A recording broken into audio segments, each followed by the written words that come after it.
Hello, everyone.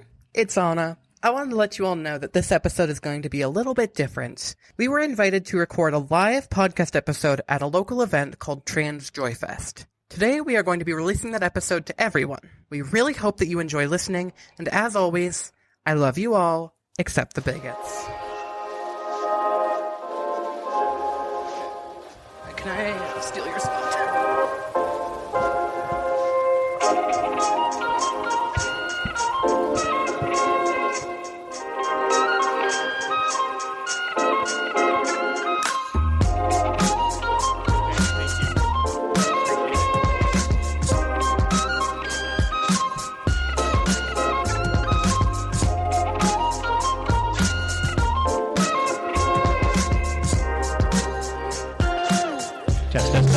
Test. What do you test? Whenever you're ready. I'm ready.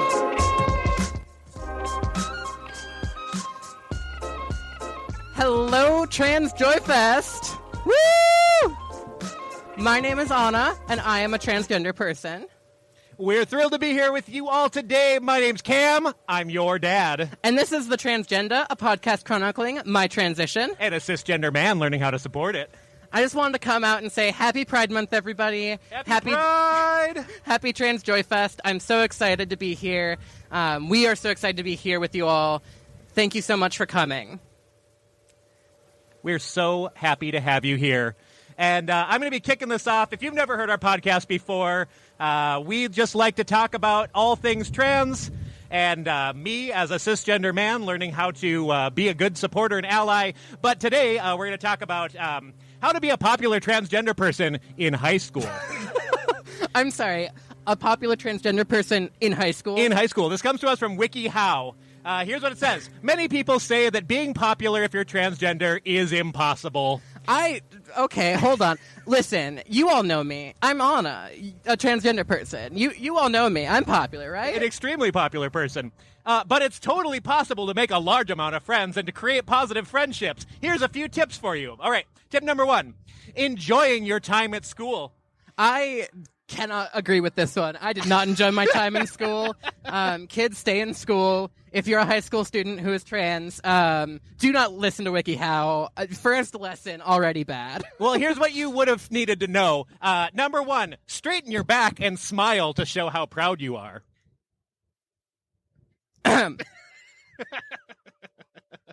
Is that what it's looking for? It's okay if you don't feel fabulously attractive. Keep telling yourself you are and keep pretending you are. Eventually, you'll believe it. Hey, WikiHow. I'm sorry. I do not believe a trans person wrote this article. I'm sorry. A trans person most certainly did not write this article. I can tell you the one thing you need to know about being trans in high school, and that is be yourself, because that's the only thing that matters. Absolutely. The tip number 3 is look for new friends. Be friendly and compassionate to others and practice random acts of kindness. View each person as a potential new friend. So you want me to have lots of friends, but also make new friends? Yes. Well, then am I just not going to have anybody who I'm not friends with? No, dump all those old friends. Get rid of them all. You don't need them.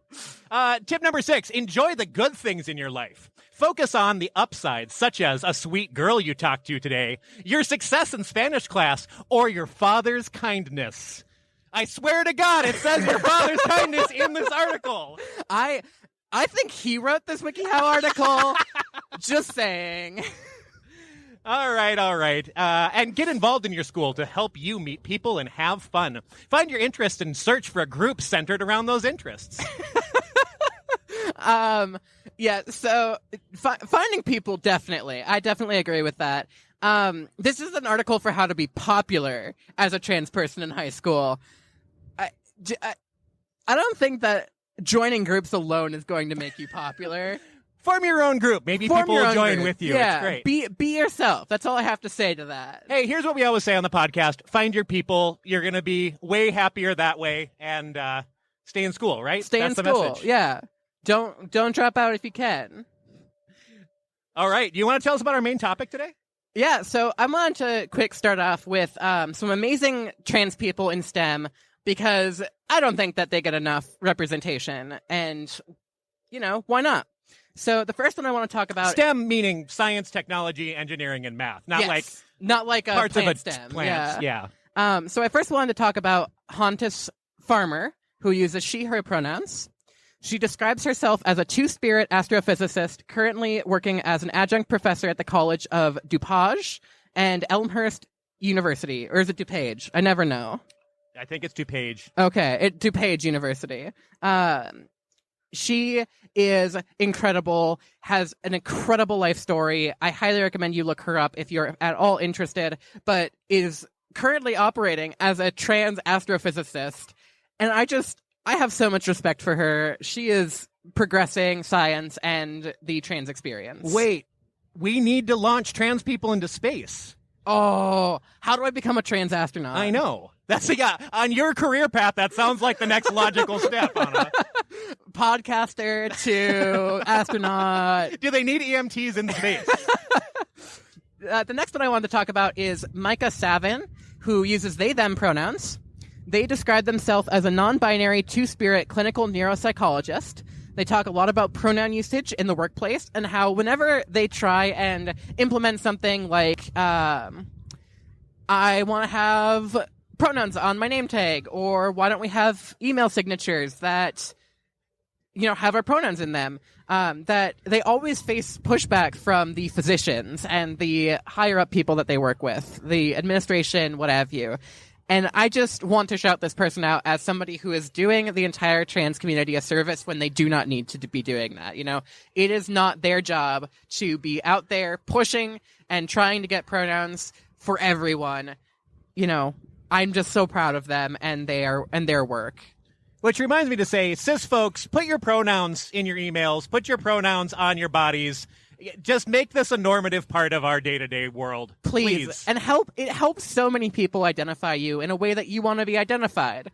I'm sure that many cis people wouldn't want me walking up to them and misgendering them either, so why do it to trans people? The last one I want to talk about is JJ Eldridge, which, can I just say, what a fantastic name. It sounds like an author name. It does. So uses she, they pronouns, and describes herself as a non-binary trans woman who is a theoretical astrophysicist studying exploding binary stars. Wait, exploding ones? Exploding binary stars. So not non-binary stars. Not non-binary stars. Exploding binary stars. All right. And I quote here, state, I study exploding binary stars while exploding the myth of a gender binary. Yes. And is there a better quote? It's the Is best. there? I honestly wish I could talk more about each of them and their incredible work towards the field towards each of their own fields and towards, their progress towards the trans agenda, I guess. However, our main topic is going to be a bit of a doozy. Today, we are going to be talking about the history of Pride Month. And not just the history of Pride Month, but we want to talk to you about some of those little nuggets of Pride Month that a lot of us, especially cisgender guy here, and only recently queer, realizing, just didn't know what the world of Pride looked like and how we got to where we are.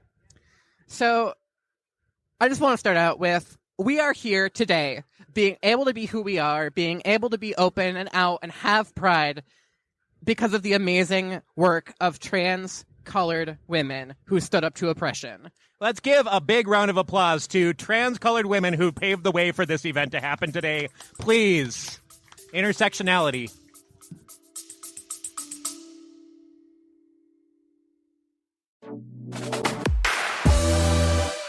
Looking for positivity within our community? Then listen to Queer We Are, the podcast where you hear some of the most interesting and successful LGBTQ+ people share uplifting stories, including their definition of success, how they achieved it, and what they learned along the way. Guests include celebrities, activists, politicians, athletes, and many more. Click the link in the show notes and check us out, or go to queerweare.com. If you've been looking for both fun and inspiration, now you know where to find us. Queer We Are.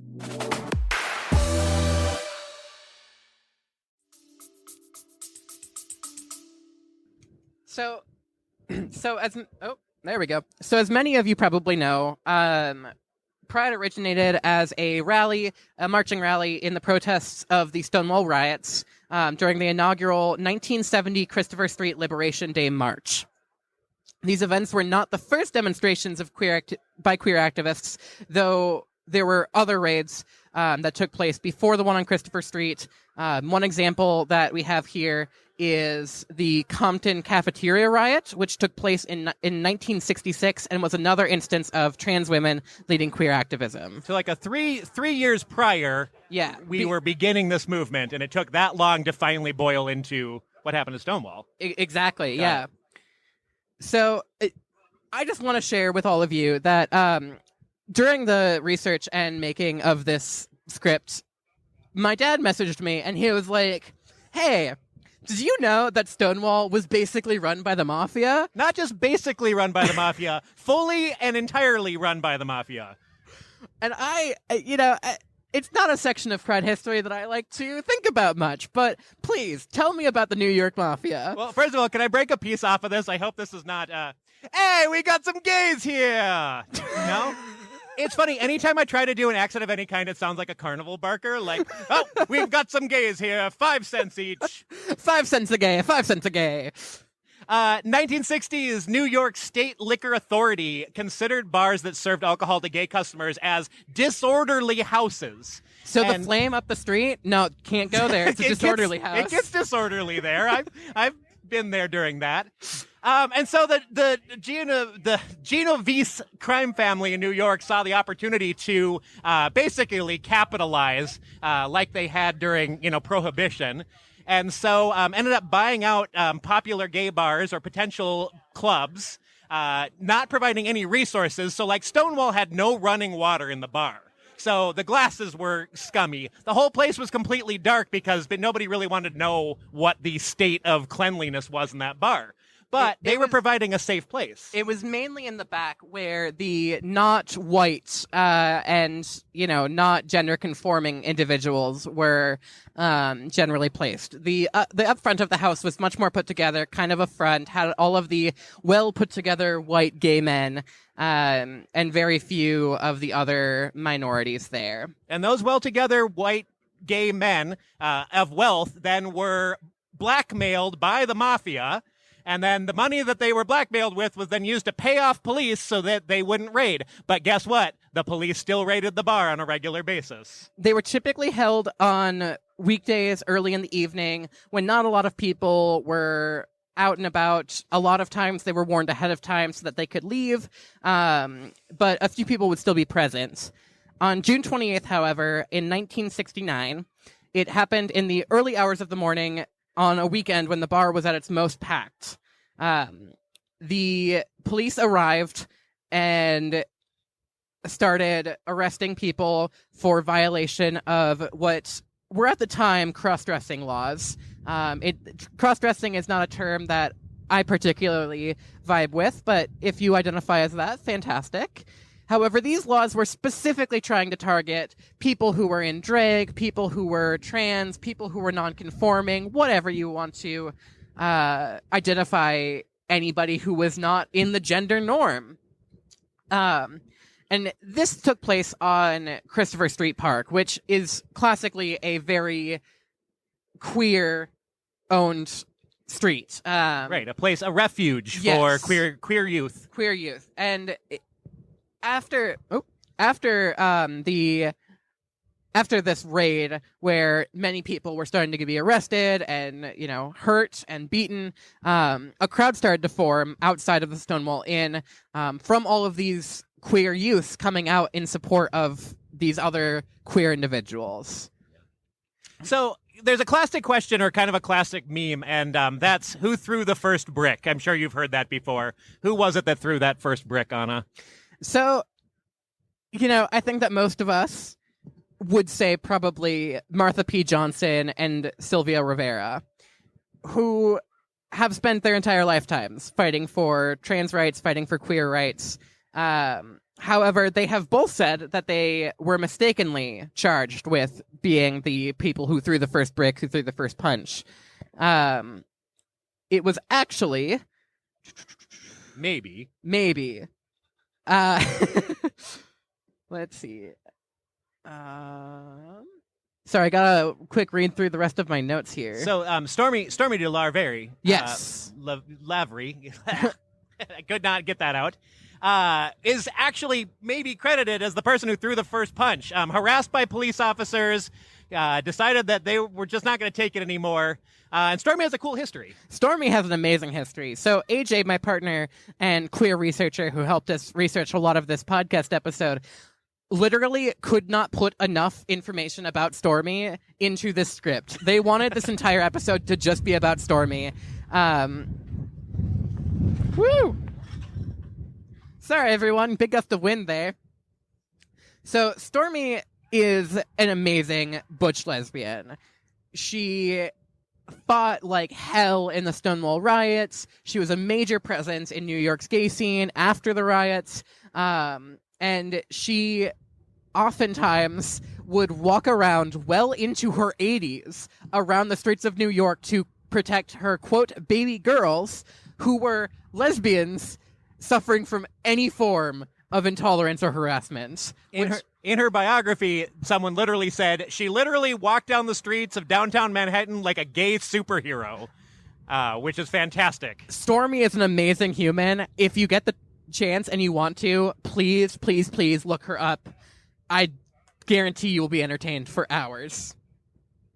So, a little bit more about Stonewall, because it is, I think, the biggest thing that we all can talk about. There was another leader who was named Miss Major Griffin Gracie, or Mama, as she liked to be known. She was a trans person of color and was she is a trans person of color. I believe she is still around. She's still alive. She is still alive today.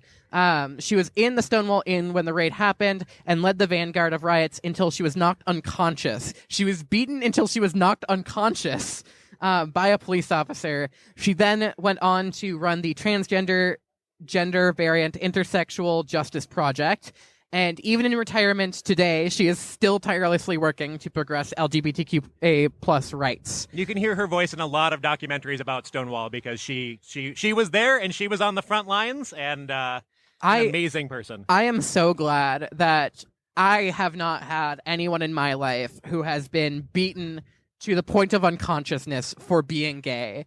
These people in the 1970s were leading the charge. And risked their lives for us. And risked their lives for us to be able to say that we are queer, that we are here, and that we are ready to fight and continue fighting. Woo!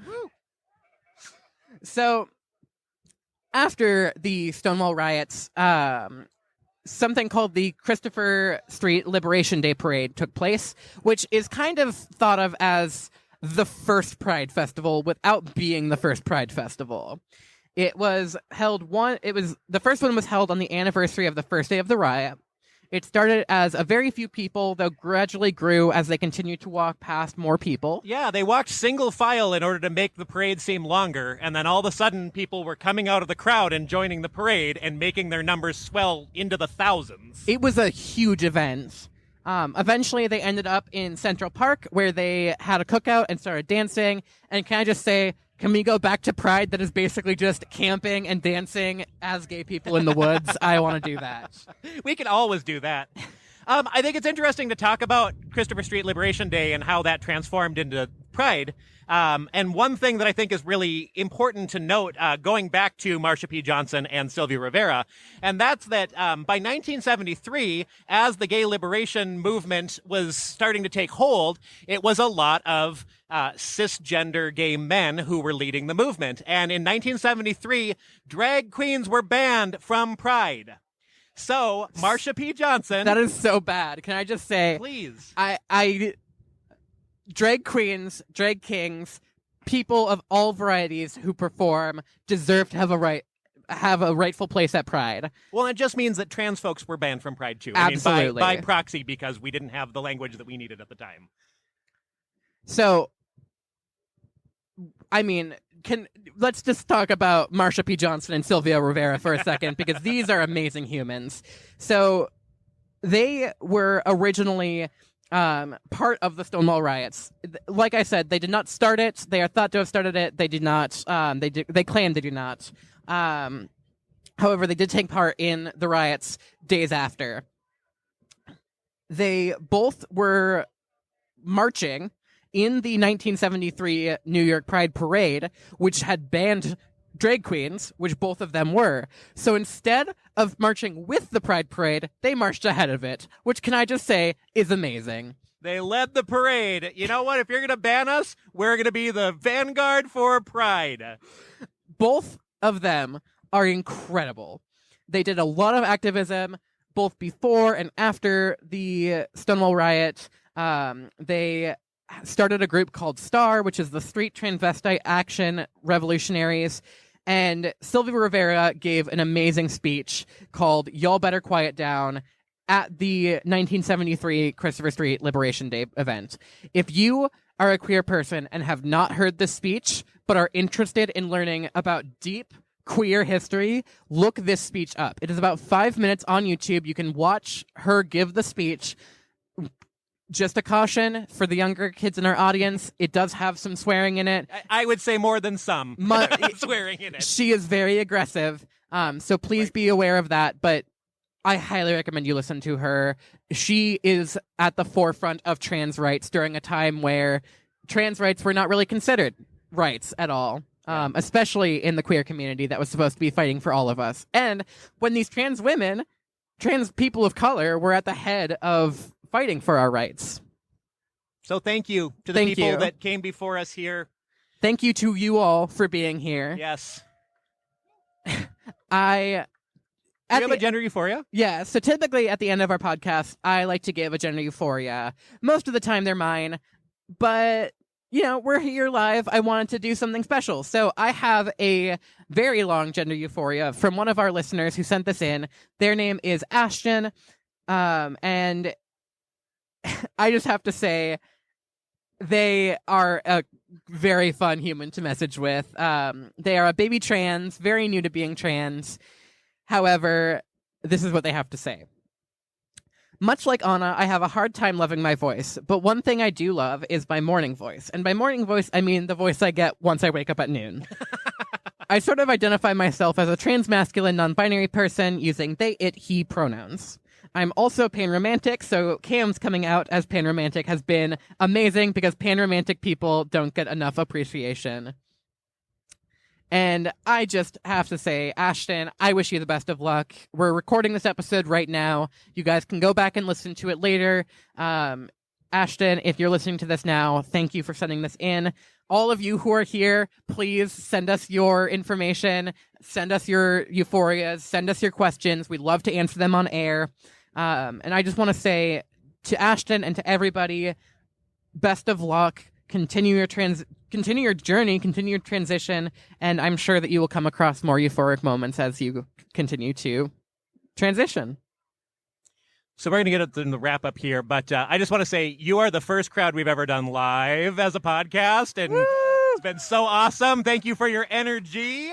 If you have questions about transitioning or supporting someone who is transitioning and you'd like us to talk about it on the show, please shoot an email to questions@transgendapod.com. Come grab a card at our booth just down the road here. Click the chat button on our website or DM us on social media. Be sure to check out our episode description for links to resources on today's topics. Not super applicable to you guys who are live here until the episode comes out later. However, if you are here, please come to our booth over on the other side here. We have cards, we have information, and if you guys have any questions, if you want any more information about Pride that we didn't talk about here, we have so much of it. Please come talk to us. I want to share as much as I can, and we'd love to hear what you guys are thinking.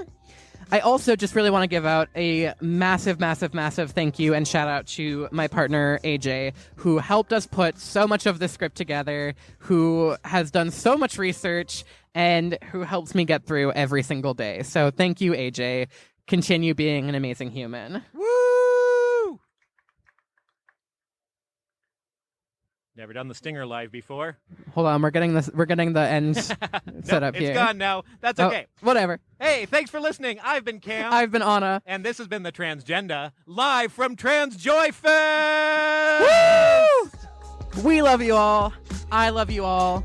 Except, of course, the bigots.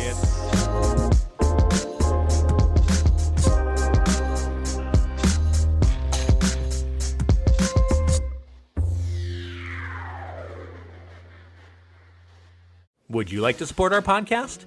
Well, you're in luck. We have a Patreon now. Just visit patreon.com/transgendapod, and for as little as $3 a month, you can support the content that we're creating. And for $20 a month, you can join our Sticker Club, which provides you with a monthly live stream, a shout out on the podcast, and a sticker every month from ourselves and creators that we adore. Again, just visit patreon.com/transgendapod, and thank you for all your support.